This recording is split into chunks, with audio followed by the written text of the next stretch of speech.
Alright folks, this is Harris Sultan, and well, it's the same story, same people, just a different country this time.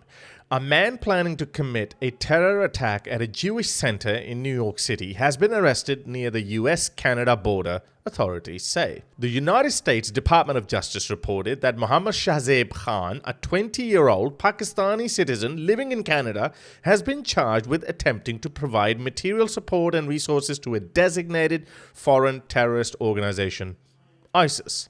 A criminal complaint was filed in the Southern District of New York. Sorry, but these people come from my country of birth, and I've been trying to warn you that they are radical to their core. They're brainwashed from childhood to believe that Jews are the enemy, and since America supports Israel, America is also the enemy. So according to the complaint, Khan started openly showing support for ISIS online around November 2023. It wasn't long before he was chatting with undercover law enforcement officers, laying out his twisted plan to carry out mass shootings at Jewish centers across the US. It didn't stop there. Khan was also spreading ISIS propaganda videos and images online. What's chilling is that the complaint details how Khan specifically targeted a Jewish center in Brooklyn, aiming to strike on or around October 7, 2024, just days before Yom Kippur and marking the one-year anniversary of the Israel-Hamas war. The timing was no coincidence. He clearly wanted to send a message and maximize the impact of his attack. Khan allegedly told the undercover officers that New York is perfect to target Jews because of the large Jewish population, and if we succeed with our plan, this would be the largest attack on US soil since 9/11. The Justice Department says Khan wasn't just sitting behind a keyboard spouting ISIS nonsense, he was actively plotting his move into the US.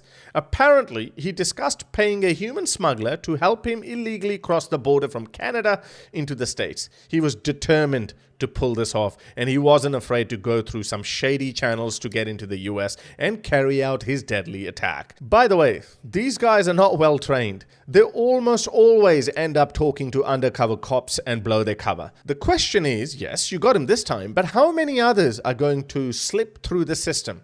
In the wake of the October 7 terrorist attack, hundreds of thousands of pro-Hamas supporters came out, mostly on university campuses, burned American flags, and you just let them do it. You're in America right now, you know that, right? You hate America, but you stay here, and you live here. Why? Why don't you go to Iraq? Why don't you go to Iraq? Why are you pulling that? Why are you pulling that? They hate America. They hate America. Deport this. Look at this piece of shit. Kick him. You gonna kick? You gonna? No. It's my flag.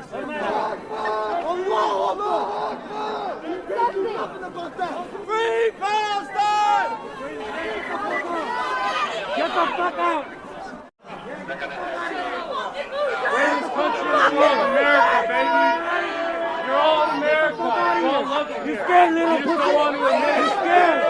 You're scared. Check out this pro-Hamas American woman. You guys, I need to talk to you about something super serious, and it's this right here, like burning the American flag. It's just, wallahi, it's a beautiful sight, but it's not enough. We need to burn down every capitalist and imperialist system that exists. We need to burn the US government, aka global terrorist organization, down to the fucking ground. We can no longer allow the worst, most violent, evil, disgusting people to lead us, because they're going to continue making the world a waking nightmare for everybody. So go ahead and keep burning the disgusting, blood-stained, genocidal, shitty United States flag that was created by slave owners. I could give two shits, but also make sure you're doing your part to dismantle all of the systems that make all of these atrocities in the world possible. Okay, thank you, and free Palestine. And check out this guy, whose parents moved into the US, he was born in the US, and despite him having the life that the United States gave him, this is what he thinks about the US. America is the cancer. America, the American government, secularism, democracy, capitalism, these are cancers that have spread their illness all over the world. In America and in the Middle East. In America over here, people have the freedom to, again, like I said before, commit zina, do fahisha, but when you speak up, it's a problem. Non-Muslims are tired of this cancer. They're tired of the American government. They're tired of democracy. They want to see a new way of life. And as Muslims, we have to understand that we have that new way of life. So what are you going to do about it? Keep saying politically correct things because you've created some lofty humanist principles? What kind of a humanist principle tells you to bury your head in the sand and not go after those who want to destroy you? That's not humanism. That's self-sabotage. Just look across the pond. In the UK, France, and Germany, not only have they destroyed their social fabric and created enormous political turmoil, but they're also pushing people towards parties like the AfD, which aligns more with Russia and China than with traditional Western values. The AfD of Germany is the most anti-American political party in Europe. To be fair, the AfD does scare me. Not because it sounds like a far-right party, but because if elected, they could destroy the Western world order led by the United States and along with it, the whole security apparatus of Europe. Why is that happening? Because the mainstream political parties in Germany, France, and also in the UK are too afraid to address two things: the Islamization of Europe and uncontrolled migration. The mainstream parties have done nothing about these two significant sources of discontent and disillusionment among the European masses. As a result, they have lost so much ground and collected so much anger and resentment from the public. Why, I wonder? The Democrats in the US are saying everyone is welcome. Under the Biden administration, according to conservative estimates, nearly 4 million people have entered the US in the last 4 years. Other estimates put the number as high as 10 million. Now, don't get me wrong, not all of them are Muslims, and of the Muslims, not all are terrorists. Most are economic migrants chasing the so-called American dream. But just because people have been chasing that American dream for over a century doesn't mean anyone can enter and start working on your lawn or delivering your food on Uber Eats. There is a process for everything, and it must be done in an organized manner. But how many Mohammad Shahzaib Khans are among those 4 million people? I know Shahzaib was trying to enter from Canada, which is another safe haven for illegal migrants. This could have far more serious implications than you might think. The US may have to revisit its visa policies for Canadians, which would mean the vast majority of Canadians would suffer.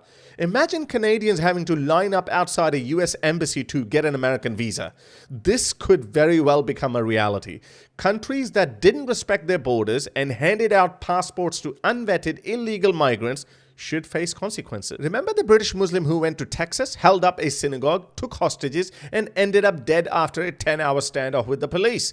This happened before the October 7th terrorist attack in Israel. This is why it's time to be honest. Islam is an ideology that views Jews and Christians as enemies. It follows a medieval world order that it wants to impose on everyone. Anyone standing in their way is considered an enemy. The biggest force in the world today is the Western secular liberal order. So by extension, they hate all of you.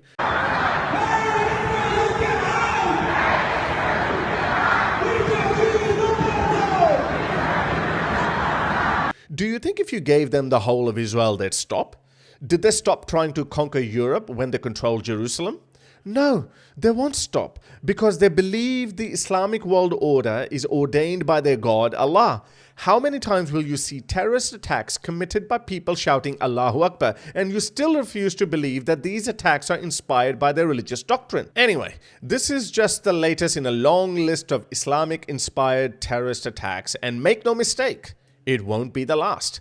The only way to neutralize this threat is by being honest with ourselves, admitting past mistakes, and putting our foot down on radical Islamic terrorism.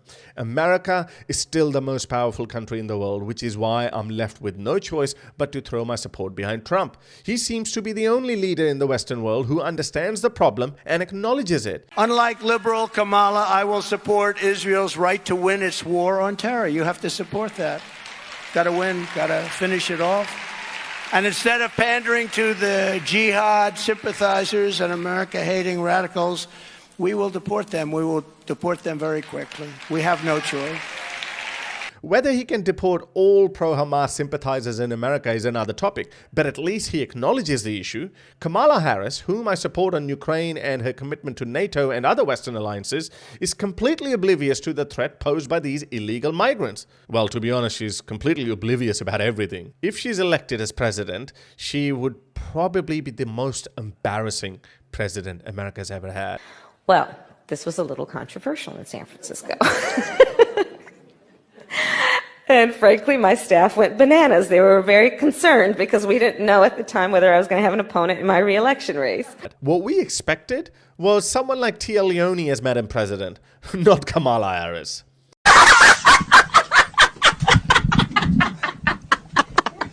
Anyway, if we follow the law of averages, you're bound to get tens of thousands of hardcore radical Islamists among those 5 to 6 million illegal migrants. That's a scary picture. This could destroy the social fabric that holds the US together. I hope you understand my concerns and maybe write to your local senator and complain about this wave of illegal migration. Do not take this lightly. If you'd like to support my channel, you can become my patron at patreon.com/Harris Sultan, or you can buy me a coffee at buymeacoffee.com/Harris Sultan. If you can't, that's okay. Don't feel bad about it. Just give this video a massive thumbs up and hit the subscribe button. Until next time, ta-da. If you'd like to support my work, you can become my patron by going to patreon.com/Harris Sultan, or you can simply buy me a coffee.